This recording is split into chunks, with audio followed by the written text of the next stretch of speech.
كوكيز القهوة أو على شكل حبيبات القهوة، أحلى بسكويت بجد ممكن تعمليه في الشتاء.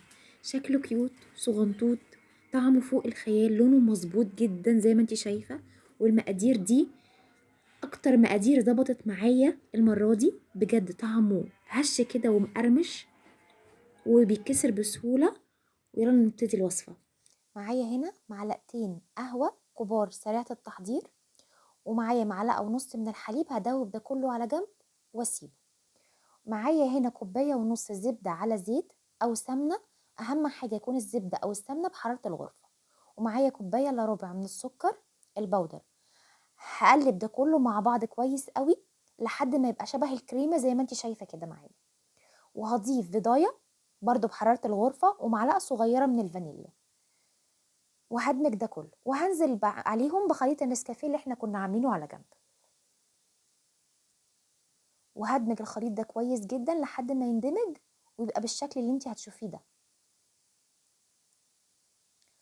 انزل عليهم باربع معالق كبار من النشا، وعليهم معلقتين كبار من الكاكاو الخام نوعية كويسة، وكوباية وربع من الدقيق متعدد الاستخدامات او دقيق بسكوت لو تحبي، وعليهم ربع معلقة من البيكنج باودر ورشة من الملح.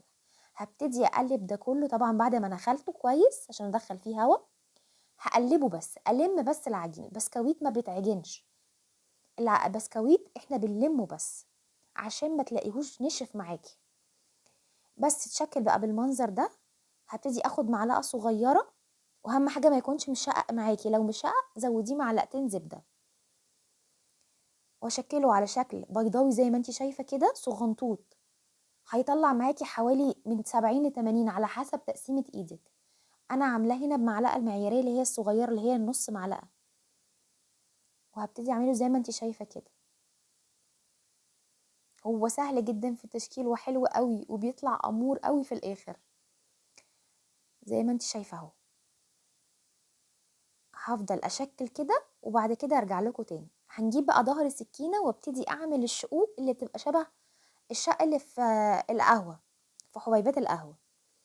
وبعد ما هخلص هحط البسكويت بتاعي ده في التلاجة لمدة نص ساعة عشان الزبدة تتماسك، وهتاخدي نتيجة احسن بكتير جدا ما هتحطيها على طول في الفرن.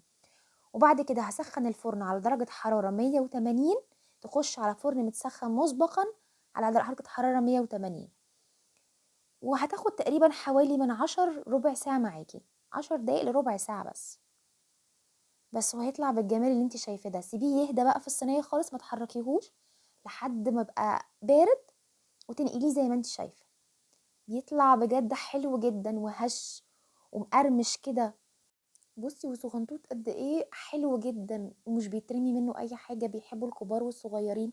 بجد احلى بسكوت انا بحب اعمله في الشتاء. لو استفدتي من الوصفة ياريت تعملي لايك وشير وفولو للصفحة. باي باي.